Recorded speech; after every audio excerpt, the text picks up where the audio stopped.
농구TV에 오신 여러분들 환영합니다. 안녕하세요 여러분. 여기는 저희 원래 2류 농구인데 네. 2류 농구인데 네. 제가 그냥 오늘 갑작스럽게 한 30분 전에 네네. 동혁 선배한테 저 잠깐 인사드리러 간다고 했는데 예, 제가 뭐라고? 네. 예, 예. 갑자기 제가 앉게 됐습니다. 저는 루키 더 바스켓 김영현 기자고요. 네. 옆에는 또 우리 류동혁 스포츠조선 차장님. 그건 제가 할게요. 네네. 예, 스포츠조선 유동혁입니다. 예, 저는 루키 더 바스켓 이동환입니다. 예, 저희 이류연구 TV가 뭐 네. 네. 많은 변화를 이제 하려고 시도를 하고 있는데 네. 우리 애청자님들께서 저희 칙칙한 얼굴 보기 싫다. 게스트를 그렇게 많이 이제 얘기를 하시더라고요. 아, 그럼요. 예. 저희 고객 우선주의 정책 아닙니까? 아, 그럼요. 그래서 준비했습니다. 화사한 분위기로 그렇지. 훨씬 더 아프리카의 밝은- 여신. 예. 네, 우리 김혜연 기자. 이거 좋아하셔야 그렇습니다. 되는데. 네네. 예. 뭐 농팬들은 많이 아시겠지만 음. 루키 더 바스켓에서 이제 그 기자 생활을 하고 있고 또 네. 아프리카 TV에서도 엄청 유명하신. 아, 그럼요. 그리고 저희도 이제 그 숟가락을 살짝 얹은 경험들이 많은 그렇죠. 그런 우리 김혜연 기자입니다. 아, 네. 제가 선배한테 숟가락을 많이 얹었는데 네. 비행기를 너무 많이 타가지고 네. 예, 아니, 평소에 감사합니다. 네. 저희 이리는 거 좀 보시나요? 저는 즐겨보죠. 음. 네, 전 동혁 선배가 하시는 거는 뭐든 봅니다. 저는. 아, 동현 선배 때문에 보는 거예요? 당연하죠. 네. 알겠습니다. 예. 왜 당연한 걸 또 물어보시는지 모르겠네. 섭섭하네. 예. 네, 둘이 네. 많이 네. 싸웁니다. 네, 그렇습니다. 네. 저희 이류연구 TV 오늘도 뭐 시작을 한번 해보겠습니다. 6월 셋째 주 KBL 룸앤팩트 1부 순서입니다. 오늘 1부는 오리온, DB, 그 다음에 삼성, LG 그리고 전자랜드 순으로 이렇게 예. 한번 해보도록 하겠습니다. 저희가 항상 말씀드리지만 댓글 우선 정책에 의해서 일단 댓글부터 먼저 소화를 하고 가겠습니다. 자, 허영성님이 LG 3대3 트레이드 썰이 있는데 설명해 주세요 그랬는데 이 LG 트레이드 3대3 썰이 있는지 모르겠어요. 근데 네. 그 최근에 트레이드 썰이 하나 있었는데 무산됐습니다. 네, 그런 부분이 있고 두 번째 2부에서 고양 오리온 얘기도 있을까요? 오리온 용병 진행 상황 알 수 없을까요? 그랬는데 예, 준비했습니다. 그렇죠. 네. 예. 그러나 구체적이진 않아요. 그리고 예. 정종형님이 타이머 안 하셔도 내용 다 좋아 보이는데 제작진 타이머 그만하셔도 될 듯 그랬는데 이 가락한 제작진이 예. 오늘 그 디지털화를 시켰어요. 예, 아주 그냥 주황색으로 아주 그냥 눈에 너무 잘 보이게 만들어놨습니다 지금. 김혜연 기자 이거 처음 보죠? 네, 타이머가 거의 막 이걸 어길 수가 없어요. 네, 눈에 그렇죠. 너무 빠박 들어와가지고. 네. 옛날에 이제 수동 타이머였는데 네. 이제 디지털화 시킨다고 컴퓨터 타이머를 갖다 네. 놔뒀어. 지금도 또각또각 흘러가고 있거든요. 네. 시작한 지 2분 30초. 네. 상당히 심리적으로 부담되지 않습니까? 네네네. 압박감이. 예. 그러니까 제작진도 제가 볼 때 이런 민의를 읽어야 돼. 그렇죠. 그렇죠. 예, 예. 예. 그만해도 된다는데 굳이 3부 예. 지나고 있습니다. 예. 그렇습니다. 그리고 허재웅님이 동혁이 형님 이 댓글 읽으셨다면 방송에서 재홍하이를 외쳐줘요. 재홍하이. 하이. 그다음에 네. LG 팬으로 한마디 올리고 싶습니다. 가항님께서 왜 LG는 루마앤팩트 연봉 협상 스토리 이런 거 할 때 맨 마지막인가요? 맨날 시간에 쫓겨 이러저러 하다가 끝나는 것 같아요. 그만큼 LG가 소식이 별로 없습니다. 오늘은 네 번째로 예. 저희가 오늘 좀 배치를 앞쪽에 배치했죠. 네, 예. 그렇습니다. 음. 그렇게 해서 뭐 또 댓글 있나요? 예, 이제 무지개 레인보우님이 단일 시즌 베스트 5 요걸로 해도 괜찮을 것 같다. 그러니까 시즌별 베스트 5로 꼽아달라는 거죠. 저희가 최근에 KBL 올타임 그제 퍼스트, 세컨드, 서드도 했었는데 이제 단일 시즌 베스트 5 저희가 뭐 특정 시즌을 꼽아서 할 수도 있고 아니면 이제 뭐 시즌이 끝나고 해볼 수도 있고 이런 것도 한번 진행을 나중에 해볼 수 있겠죠. 예. 저희가 날로 많이 먹어요. 네, 날로 많이 먹죠. 예. 요 주제도 날로 아주 잘 먹겠습니다. 예. 네. 재밌을 것 같아요. 네, 네. 네, 그렇습니다. 김영현 기자는 이 주제 괜찮은가요? 단일 시즌 베스트 5요? 네네. 전 이거 완전 재밌을 것 같아요. 원래 김영현 기자가 루키 있을 때, 네네. 루키에서 잡지 기사를 많이 쓸 때 네. 굉장히 창의적인 그런 기사를 많이 썼었죠. 선배가 좋게 봐주셨죠. 네. 아니 뭐 라면 농구 뭐 이런 거 했었잖아요. 라면 농구로. 이프 농구 뭐 이런 거 제가 막 상상하는 걸 좋아해가지고 좀 그런 아이템들을 좀 많이 했었죠. 그런 걸 하라고요. 더 노력하겠습니다. 제가 많이 가르칠게요. 왜 온 거야? 가르치겠습니다, 제가. 그렇습니다. 그럼 예. 첫 번째부터 한번 가보도록 하겠습니다. 네. 자, 예. 첫 번째 팀 오리온입니다. 저 우리 사회는 김영현 기자에 맡기기로 했잖아요. 그렇죠. 예. 네. 지금 사회까지 욕심을 내지 말라고. 자꾸 견제를 하게 되네요. 저도 예. 잘해봐. 예. 자리 보존 하죠. 네, 첫 번째 팀은 오리온입니다. 일단 앞서서 댓글에서도 오리온의 외국 선수 동향을 좀 많이 궁금해들 하셨는데 네. 저 역시도 좀 궁금하거든요. 네. 강을준 감독님이 새로 오시면서 어떤 외국 선수를 선택할 것인지 새 얼굴이 될까요? 아니면 경력자가 될까요? 자, 이동원 기자 어떻게 생각하십니까? 일단 그 방금 물어보신 거에 네. 답을 하자면은 새 얼굴이 될 가능성이 높습니다. 현재까지는. 그리고 지금 이제 오리온 같은 경우는 코칭 스태프 그리고 프런트까지 합심을 해서 지금 외국 선수 비디오를 계속 체크하고 있는 중이거든요. 근데 이제 뭐 최근에 뭐 이제 어떤 선수랑 계약했다, 어떤 선수를 계약했다 뭐 이런 이야기들 막 한간에 들리긴 했는데 실제로 오리온 쪽 상황에서는 현재 계약된 건 없다. 구체적으로 진행된 선수는 없다. 이렇게 이야기를 하고 있고 그건 확실합니다. 1옵션 선수는 무조건 빅맨이다. 이거는 진짜 무조건 확실하고요. 지금 그래서 그 선수 영입하면 무조건 확신 쓰지 말라고. 100%입니까? 네, 70% 빅맨입니다. 예, 70% 정도 확률로 빅맨으로 가겠다. 그러니까 의지가 강해요. 오리온은 이번에는 그러니까 이승현과 조합을 맞춰야 되는 선수인데 이승현이 이때까지 너무 고생이 많았어요. 예, 그렇기 때문에 어떻게든 일단 빅맨으로 무조건 잡고 그 다음에 이 옵션을 포워드 타입이라든지 다른 타입을 고려해보겠다. 이런 입장입니다. 그래서 아직도 찾아보고 있다. 이렇게 말씀을 드릴 수 있을 것 같아요. 예. 아, 이승현하고 좀 닮았어요. 우리 이동환 기자가. 저 소름 돋았어요. 저 한 10년 전에 이승현 선수 용산고 있을 때 그 얘기 들었어요. 아, 그래요? 예. 예, 어떤 분이 너 용산고 이승현 닮았다. 예, 와, 지금 또 듣네요. 이승현 선수가 더 잘생겼는데 닮았어요. 아, 그렇죠. 제가 어떻게 이승현 선수 뭐. 자이언 윌리엄슨, 이승현. 이동환, 이승현. 그쯤. 자이언 윌리엄스 그만 얘기하시면 안 될까요? 지금 앉아 계신 편집자분이 그 얘기만 나오면 합성을 진짜 제대로 하시거든요. 근데 진짜 닮았어요. 자이언 윌리엄스. 솔직히 내가 봐도 닮았다. 아니, 이번에도 음흉한 미소를 짓고 있는데 아마 세 명을 이렇게 나란히 이렇게 놓을 것 같아. 그죠? 아니, 유독 그 부분에 신경을 쓰셔요. 예, 저분이. 예, 습니다. 그래서 외국 선수는 뭐 그렇다. 그렇게 말씀을 드릴 수 있을 것 같아요. 네. 그리고 최진수 선수에 대한 비중이 늘어나야죠, 우리는. 그렇죠. 예, 그러니까 최진수 선수가 사실 뭐 주장도 했었고 지금 이제 연봉도 뭐 일단 이번 시즌 어떨지 모르지만 고액 연봉자여서 그만큼 책임이 큰 선수였는데 지난 시즌 되게 좀 실망스러웠잖아요. 이 부분에 대해서 이제 오리온 코칭 스태프의 생각은 최진수 반등 당연히 필요하다. 무조건 필요하다. 이거 무조건. 근데 이거는 뭐 무조건 필요하다고 보고 있고 이제 사실 오리온 포워드진을 보면은 허일영, 최진수 이렇게 두 명이 어떻게 보면 핵심이고 이승현은 빅맨진에 있다고 봐야 되는데 최진수 같은 경우는 조금 더 편애하는 4번 쪽에 많이 쓸 것이다. 허일영에 비해서 이렇게 얘기를 하고 있습니다. 그리고 최진수가 최근에 아이가 태어났어요. 그래서 오리온 쪽에서 그냥 막연하게 기대하는 것이 유부남이 됐으니까 또 이제 다른 책임감을 가지고 좀 시즌에 임할 수 있지 않을까. 다만 이제 뭐 구체적인 활용법은 강을준 감독을 비롯한 코칭 스태프와 더 이야기를 해보고 맞춰봐야 되는 것이지만 뭐 오리온 쪽은 당연히 최진수에 대한 기대를 걸고 있다. 이렇게 말씀드렸습니다. 둘은 모르겠지만 유부남이 되면 책임감이 확실히 늘어납니다. 아, 예. 경험자. 한 3배, 4배 정도? 네. 그렇죠. 예. 아실 거예요. 네. 예. 그러면 최진수 선수를 4번으로 쓴다는 거는 이승현 선수하고 시간을 좀 나눠 가진다는 뜻인가요? 이 예리한 질문. 네. 어떡할 거야? 예. 많이 쪼겠습니다. 네, 답변 드릴게요. 네네. 예, 다 머릿속에 다 준비돼 있어요. 예. 그러니까 이게 네. 어떤 뭐 이승현 선수를 뭐 5번으로 최진수를 4번으로 써 뭐 외국 선수를 다른 타입으로 데려오고 이런 얘기가 아니라 최진수는 3, 4번을 왔다 갔다 하게 시킬 것이고 그 빈도가 허일영에 비해서 높을 것이다 라는 거죠. 그러니까 고정 4번으로 가겠다. 고정 파워포워드로 쓰겠다. 이런 얘기는 아닌 거죠. 예, 그러니까 왜냐면 오리온 자체가 그쪽 라인은 뎁스가 꽤 좋아요. 두텁기 때문에 한 포지션에 이렇게 선수를 그냥 고정시킬 수가 없는 상황입니다. 예, 시간 분배하면서 활용폭을 넓히는 쪽으로 가지 않을까 이런 생각이 들어요. 예. 네. 사회 좀 보세요. 네. 네네네. 뭐 놀고 먹을 거야? 아니요. 이거를 내가 아까 왜 뛰었겠어? 아니 어떻게 2명 할 때보다 마가 더 떠요. 아니 준비하신 거를 이거를 예. 그래서 예, 그렇죠. 예. 그리고 강을준 감독. 네네 강을준 감독님의 그 동향 상당히 궁금하네요. 좀 최근에 또 많은 또 팀 내에서 또 어록을 또 예. 네, 그렇죠. 말씀하고 계시다고. 이것도 이제 이동혁 기자께서 굉장히 그 강우주 감독이 그런 얘기를 했었어요. 우리가 뭐 지난 이루농구에서 얘기를 했지만 뭐 아마 그 영상 보실 거예요. 형 우리도 좀 먹고 살자고 뭐 내가 이런 얘기도 했었는데 그걸 또 보셨대요. 최근에 이제 강우주 감독과 만나서 뭐 이런저런 얘기한 경우도 있었는데 원래 그때는 이제 어떤 느낌이었냐면 그러니까 컴백한 지 굉장히 오래됐기 때문에 자기가 이제 좀 조심스럽다. 그리고 그런 말하는 거에서 좀 희화되는 게 좀 부담스럽다. 우리 아들도 좀 그렇게 생각을 한다. 그렇기 때문에 이번엔 좀 자제를 하겠다. 뭐 이렇게 얘기를 했는데 완전히 바뀌셨어요.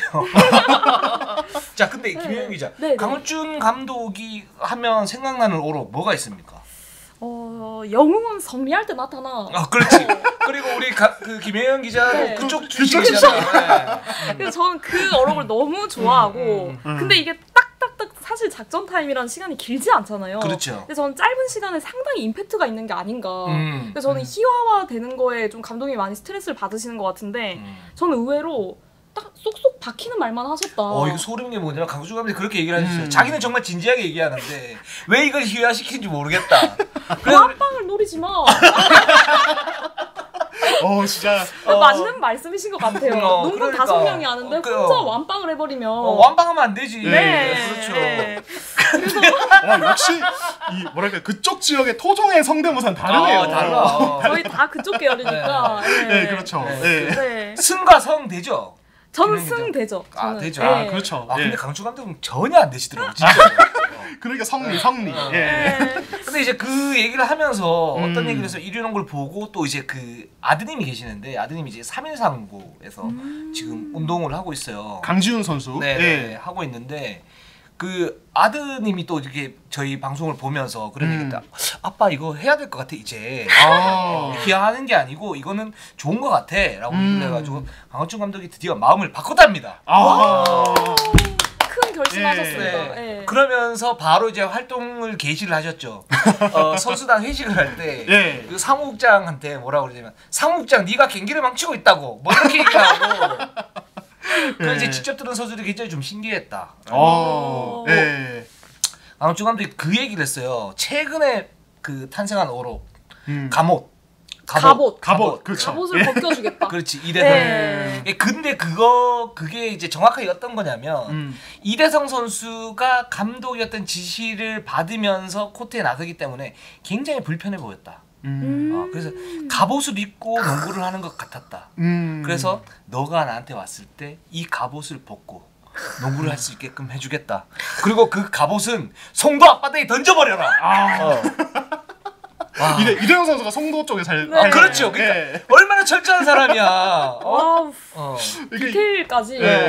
그게 이제 갑옷론의 어떤 진실 이라고 얘기를 하고 있고. 그리고 그 강호준 감독이 예전에 알렉산더 선수인가 그 선수하고 왜 그 외국 선수하고 사우나 했던 사진이 있죠. 좀 화제가 됐었죠. 그 사진 있죠. 그러면서 그 사진에 이대성 선수가 이대성 선수가 강호준 감독한테 사우나 대결을 하자. 이렇게 얘기를 했습니다. 그러니까 이제 사우나는 내가 전문이다. 강호준 감독이 콜 이렇게 했는데 그럼 심판이 필요하다. 그러면서 나오는 얘기가 뭐냐면 저보고 심판을 봐달래요. 선배 괜찮으세요? 그래서 제가 심판이 먼저 퇴장하실 수도 있을 것 같아요. 제가 두 가지를 물었죠. 첫 번째는 저도 옷을 벗어야 됩니까? 그리고 두 번째는 돈은 주나요?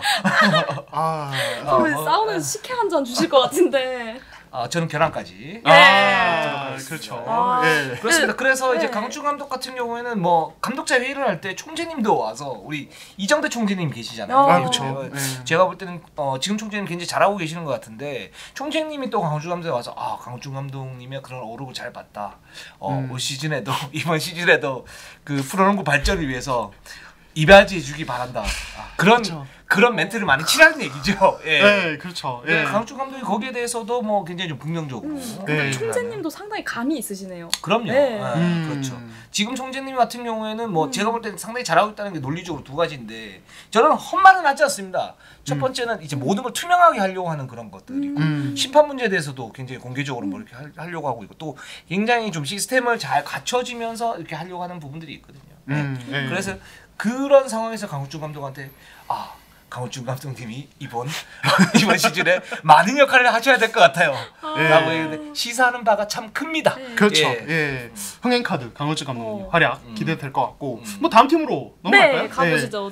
다음은 이제 원주 DB 프로미의 소식인데 아무래도 지금 외국 선수 계약 시즌이다 보니까 이쪽에 저희가 좀 초점을 맞춰서 준비를 했습니다. 그렇죠. DB는 좀 어떤 외국 선수가 올까요? 지금 오노아쿠가 재계약을 했고 이제 이 옵션 외국 선수 누구 영입하느냐 이 이야기로 저희가 한 몇 주째 말씀을 드렸었는데 이번 주에 저스틴 녹스라는 빅맨과의 계약을 공식 발표할 예정입니다. 그러니까 지난주에 이미 구도 합의가 된 상태고 이제 사인만 하면 되는 예, 그런 상태인데 이 선수가 2m 6cm의 윙스팬 2m 12cm. 야, 2m 12cm. 네. 예, 그러니까 빅맨이에요. 빅맨인데 이상문 감독은 이렇게 판단을 하고 있습니다. 이 선수가 기본적으로 빅맨이지만 미드레인지에서 슈팅을 터뜨릴 수 있는 슈팅 레인지도 갖추고 있다. 그리고 이제 사실 DB가 지금 이제 이 오노아쿠의 어떤 2옵션 선수로 포워드 타입도 사실은 고려를 했어요. 근데 이게 현실적인 문제가 있었다. 이렇게 이제 이야기를 하고 있습니다. 이게 뭐냐면 그러니까 오노아쿠가 이번에 계약을 하면서 연봉이 한 44만 달러 정도고 DB에게 셀러리 캡 70만 달러에서 빼면은 한 25만 달러 정도가 남습니다. 이 돈으로 과연 포워드 타입의 스코어러 타입의 어떤 선수를 구할 수 있을 것인가? 이렇게 좀 알아봤는데 안 되더라고. 이렇게 얘기를 하더라고. 그러니까 이게 현재 이제 시장가가 그런 타입은 30만 달러 정도로 잡혀 있고 25만 달러는 그런 타입을 영입하기 어려워서 빅맨 쪽으로 눈을 돌려서 이제 리스트를 추리다가 이제 이 바로 저스틴 녹스 이 선수를 계약하게 됐다. 이렇게 보시면 될 것 같고 연봉 초봉액이 70만 달러인데 그러니까 오노아쿠는 44만 그리고 저스틴 녹스 선수는 정확하게 25만 6천 달러예요. 그래서 이제 제가 그 관계자한테 물어봤죠. 아니 26만 달러를 주면 딱 70만이 맞는데 왜 25만 6천이냐? 뭐 4천 달러는 남겨서 회식을 할 거냐?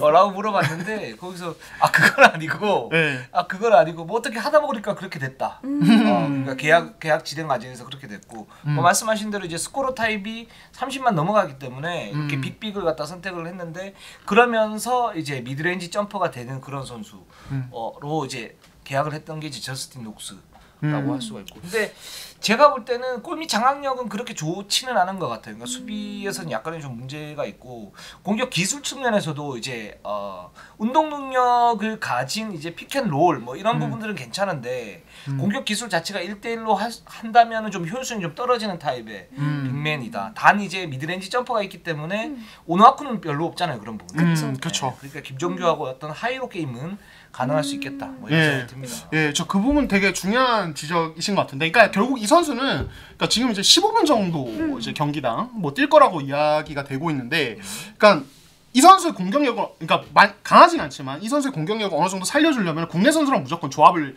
해줘야 되고요. 이제 방법 하나가 일단 가드와의 어떤 픽앤롤, 픽앤팝 이렇게 될 수 있고 또 하나는 말씀하신 하이로 게임인데 저는 개인적으로 이 오노아쿠와 김종규가 하이로 게임 할 때 그리고 이 선수 저스틴 녹스가 김종규와 하이로 게임 할 때 약간 이제 뭐랄까 양상이 약간 다를 거라고 봐요. 그러니까 김종규와 오노아쿠가 하이로 할 때는 오노아쿠가 슈팅 레인지가 사실상 없는 수준이니까 김정규가 하이포스트로 많이 올라와서 점퍼를 던져주는 쪽으로 갔는데 이 저스틴 녹스는 이제 아까 말씀드렸다시피 미드레인지 점퍼가 있기 때문에 좀 위치를 바꿔가면서 할 수 있는 거죠. 그러니까 이제 오노아쿠와 다르게 이제 이 선수는 미드레인지 와서 자기가 이제 하이에 서고 김정규가 로우로 이제 밀고 들어가서 공략을 할 수도 있고 혹은 김정규가 나오고 이 선수가 이제 몸집이 좋기 때문에 몸으로 밀고 들어가서 로우 포스트에서 공격을 할 수 있고 이런 변화는 좀 있을 수 있지 않을까 뭐 이런 개인적으로 그렇게 평가를 합니다. 네, 맞습니다. 예. 그리고 또 한 명의 또 외국 선수 계약 소식이 좀 있었는데 나카무라 다이치 이 선수에 대해서 또 DB 팬분들이 많은 관심을 가지시더라고요. 네, 아무래도 아시아쿼터제 뭐 첫 번째 선수라고 할 수가 있고 근데 이제 지금 나카무라 다이치 같은 경우에는 그 부분이 있어요. 그러니까 이제 지금 비자를 일단 받아야 되고 그리고 그러면서 이제 진짜 오느냐 뭐 이런 얘기들이 있는데 진짜 올 가능성이 이제 높다라고 볼 수가 좀 있을 것 같고 단 이제 아시아쿼터제가 좀 더 활성화되기 위해서는 지금 나카무라 다이치 같은 경우에도 그 셀러리 캡에 포함시키는 연봉이 포함되지 않습니까? 되지 않습니까? 그렇죠. 그러니까 한국 선수가 똑같기 때문에 예를 들어서 뭐 이 선수가 6천 받고 오면 거기에서 집도 구해야 되고 모두 구해야 된단 말이에요.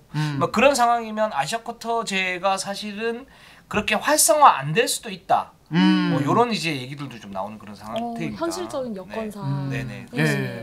그 나카무라 다이치 선수가 좀 어떤 스타일인지 소개도 좀 해주시면 좋을 것 같아요. 이 선수 뭐 저희가 지난번에도 좀 언급을 했었는데 190cm의 장신 가드라고 보시면 되고 사실 당장 이 DB 쪽에서는 그러니까 뭐 화려한 볼핸들링으로 득점을 막 펑펑 쏟아붓고 이런 걸 기대하는 게 아니라 장신 가드로서의 장점들 있잖아요. 특히 수비적인 면에서 장점이 있으니까 이런 부분들을 잘 활용해주길 기대를 하고 있고 그리고 이제 가드다 보니까 어쨌든 2대 게임을 하는 어떤 상황들이 있을 텐데 그때는 이제 기존의 일본 농구에서 펼치던 2대2와는 좀 다른 방향으로 한국 농구 스타일에 또 2대2가 있거든요. 디테일이 다르다고 DB 쪽은 보고 있기 때문에 이런 부분들을 잘 적응해야 되는 점 그리고 일본 B리그와는 또 스케줄적인 면이 꽤 차이가 있어요. 그렇죠. B리그는 주말에만 경기를 하거든요. 거기서 오는 차이들이 있기 때문에 이런 부분들에 대한 적응도 이제 좀 중요하다 이렇게 볼 수 있을 것 같습니다. 이 선수가 1m 90의 장신 가드인데 그 이상만 감독 얘기로는 뭐가 있냐면 이 선수가 실제적으로 체계적인 훈련을 받은 적은 없다.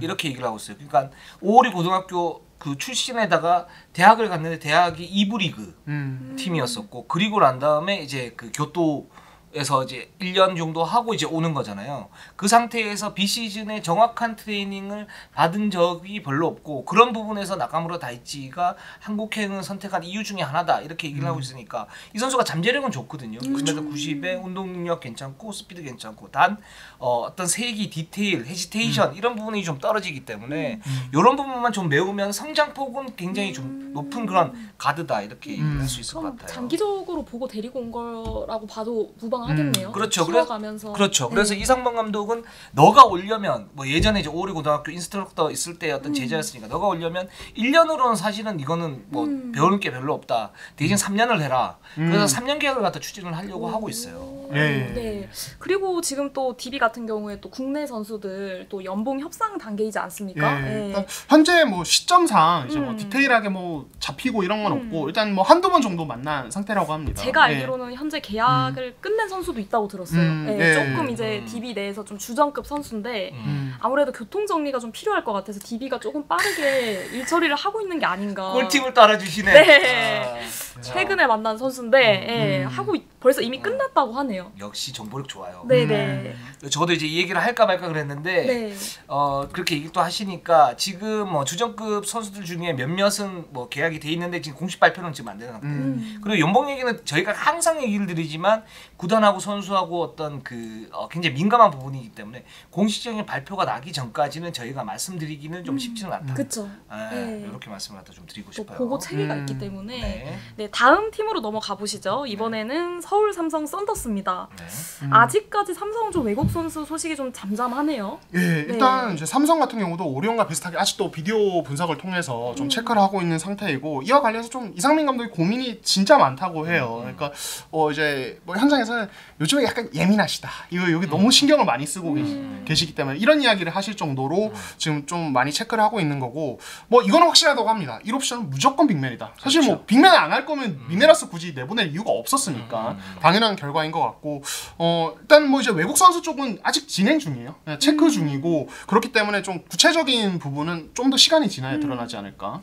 왜냐하면 저희가 왜 구체적으로 말씀을 갖다 못 드리냐면 지금 삼성이 사실은 봐두고 있는 선수들이 있어요. 그렇죠. 있는데 보통 이제 그 뭐 유럽에서 100만 달러 받으면 골드, 그다음에 뭐 실버급 이렇게 있는데 지금 삼성 같은 경우에 1옵션을 잘 선택해야 되지 않습니까? 그렇죠. 근데 이제 그 유럽의 지금 코로나 팬데믹 때문에 어떤 선수가 좀 나올 수도 있을 것 같은 가능성이 있는 거예요.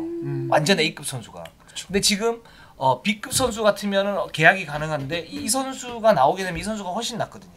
그러니까 그 B급 선수를 갖다 지웠다가 또 A급 선수가 나온다는 거에 대한 동향 보고를 또 받았다가 그런 이제 상황에서 좀 혼란스러운 상황이죠. 그러면서 이제 리스트업을 하고 다시 또 지우고 리스트업을 하고 지우고 이런 상황이기 때문에 삼성이 아마 이번 주나 다음 주 정도면 이번 주 정도면 뭔가 윤곽이 드러날 수도 있고 아니면 좀 더 갈 수도 있는데 일단은 지금 리스트업을 계속 하고 있고 거의 근접한 단계다. 이렇게 말씀을 좀 드리고 싶습니다. 포지션을 1옵션은 빅맨으로 간다 정도, 그 정도일 것 같네요. 그리고 몸값 여전히 몸값하고 뭐 이런 부분들이 이제 변수가 되겠죠. 그리고 이 팀이 사실은 이제 다음 시즌 포인트 가드를 누구를 쓸 것이냐. 천기범 선수가 상무에 입대하면서, 천기범 선수가 있을 때도 사실은 김동욱 선수가 실질적인 좀 리딩을 하면서 그렇죠? 1번의 무게감이 좀 많이 떨어졌던 게 사실이잖아요. 다음 시즌 구상은 좀 어떻게 되나요? 그러니까 이제 김진영 선수를 포인트 가드로 쓰겠다라는 얘기가 있는데 이거는 좀 한정적인 것 같아요, 그죠? 그렇죠. 그러니까 김진영을 뭐 어떤 포인트 가드로서 30분씩 쓰고 이런 얘기가 아니라 가드들을 고루 기용하는데 그 중에서 김진영이 1번 역할을 어느 정도 수행할 것이다. 이렇게 이제 이야기를 하고 있는 거고. 그러니까 사실 이 포인트 가드로 김진영이 뛰는 것은 김진영 선수 본인의 뜻도 있다고 해요. 그리고 구단 입장에서도 지금 뭐 천기범 선수 입대한 상황에서 의미 있는 사실 가드 영입이 지금 딱히 없었기 때문에 조금 더 활용해 볼 수 있는 서로에게 조금 뭐 이제 이득이 될 수 있는 만약에 이 실험이 성공한다면 그런 상황인 거고. 그러니까 삼성 쪽은 이렇게 얘기합니다. 그러니까 장신이잖아요. 장신의 스피드를 겸비한 선수고 그렇기 때문에 만약에 이 실험이 성공할 경우에 김진영의 클래스가 굉장히 높아질 수 있다. 그러니까 진짜 잘하면 국가대표급 가드가 될 수도 있는 어떤 잠재력이 충분히 있다. 예, 이렇게 삼성 쪽은 보고 있는 거고. 삼성 쪽이 진짜 그렇게 봐요?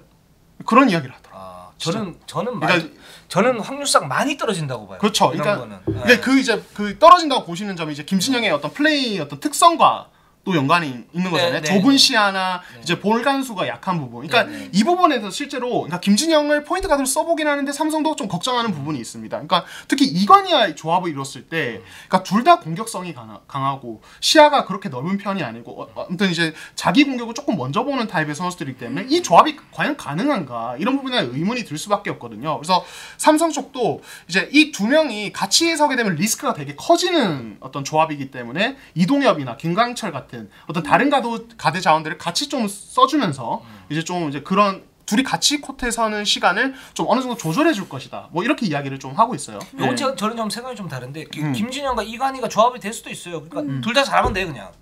그러니까 이관희가 그냥 알아서 잘하고 김진영이 알아서 잘하면 둘이 안 쓸 이유가 없어요.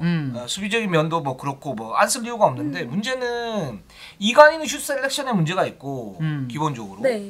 거기에서 이제 좀 안정적인 이동엽이나 김강철을 붙이려고 하는 거 아니에요, 그죠?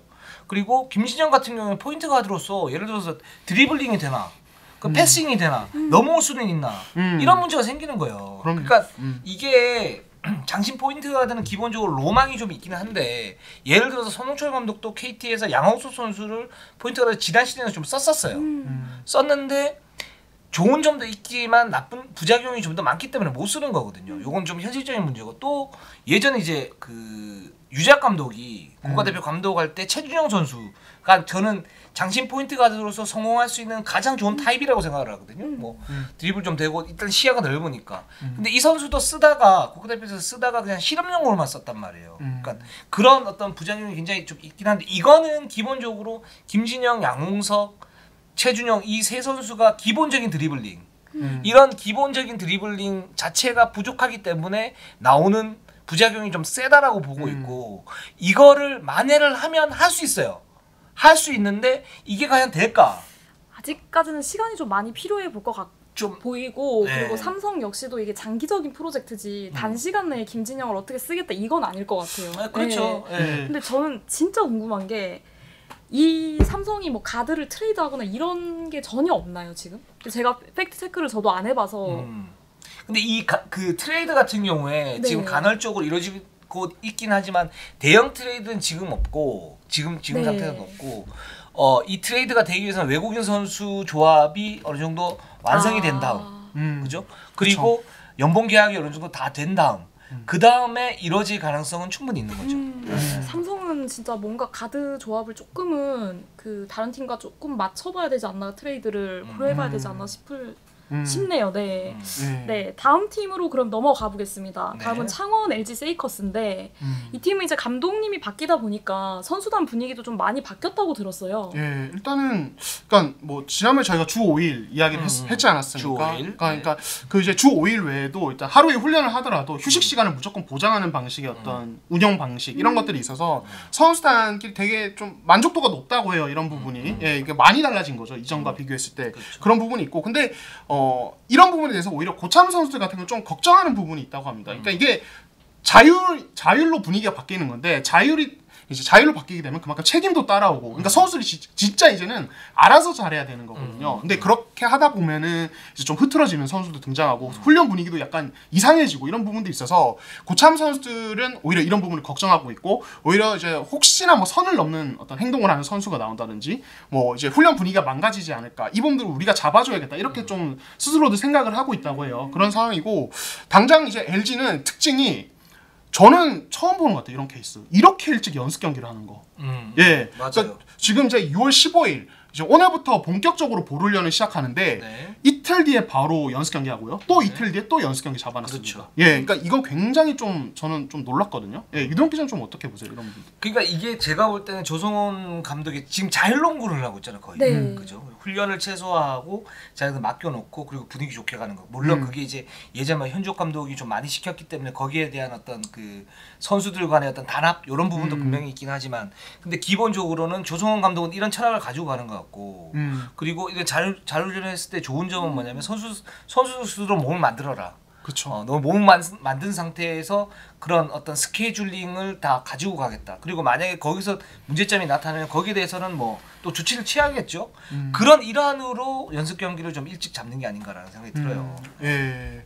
그러니까 사실 보통 한 7월 돼서 이제 몸은 다 만들어지고 좀 이제 어떤 부상 리스크도 더 최소화한 다음에 연습 경기를 하는 게 보통인데 되게 좀 이례적인 일인 것 같고 조성원 감독은 이제 선수들을 좀 고루 기용할 것이기 때문에 어떤 그런 부상 위험이라든지 이런 것들은 그래도 뭐 크지 않다 이렇게 이야기를 하는데 뭐 연습 경기를 통해서 조금씩 드러나겠죠. 조성원 감독이 어떤 농구를 추구하는지 그 말했던 90점대 농구 빠른 농구가 어떤 타입인지 그래서 요거는 좀 이제 확인을 해봐야 될 것 같습니다. 예. 네, 그럼 자연스럽게 또 다음 팀으로 넘어가 보겠습니다. 다음은 인천 전자랜드 엘리펀츠인데 이 팀이 김태진 코치님이 이제 그 명지대로 가시면서 그쵸. 강혁 코치님이 새로 오시게 됐는데 상당히 좀 강혁 코치님이 좀 잘 선수들을 다독여주고 있다는 후문이 있더라고요. 그렇죠. 예. 그렇죠. 그 전자랜드 같은 경우는 지금 그 체육관 그 훈련을 네. 사실 코로나 때문에 인천시에서 좀 막았다가 체육관 훈련을 좀 하게 해달라 엘리트 선수들은. 그래서 이제 그게 풀렸대요. 그래 풀렸고 그래서 지금 그냥 팀 훈련 초창기이기 때문에 뭐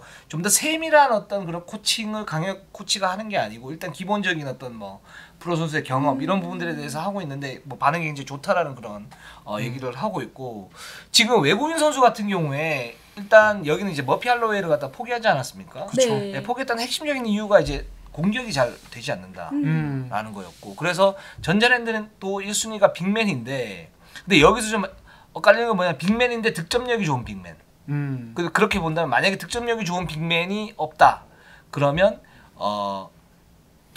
빅맨이긴 하지만 좀 멀티가 가능한 스코어러 이런 식으로 갈 수도 있다라는 생각이 들고요. 그리고 지금 유도훈 감독 같은 경우에는 지금 전자랜드가 김지한 선수는 이제 KCC로 보내지 않았습니까? 네. 그렇죠. 근데 그러면서 기존 선수들이 성장을 하는데 여기에서 이제 김낙현, 또 차바위, 이대헌 이 세 선수에게 굉장히 좀 그 기대를 갖다 모으려고 하고 있는 그런 지금 상황이라고 할 수가 있습니다. 예. 네. 예, 뭐 6월 셋째 주 KBL 로마 임팩트 1부 저희가 특별 게스트 김혜영 기자를 모시고 아요라고 저는 얘기를 합니다. 아프리카 요정 얘기를 하는데 아요라고 얘기하는데 네. 약간 아휴로 들릴 것 같기도 하고 자칫 잘못하면 아휴였다가 아휴가 된다. 그건 우리 고객님들의 판단이죠. 네. 예. 아유 잘 부탁드립니다. 아유겠지, 아유겠지. 네. 6월 셋째 주 KBL 로마 임팩트 1부 오늘 순서는 여기까지 하겠습니다. 자, 네이버 유튜브 구독 좋아요 알람 감사합니다.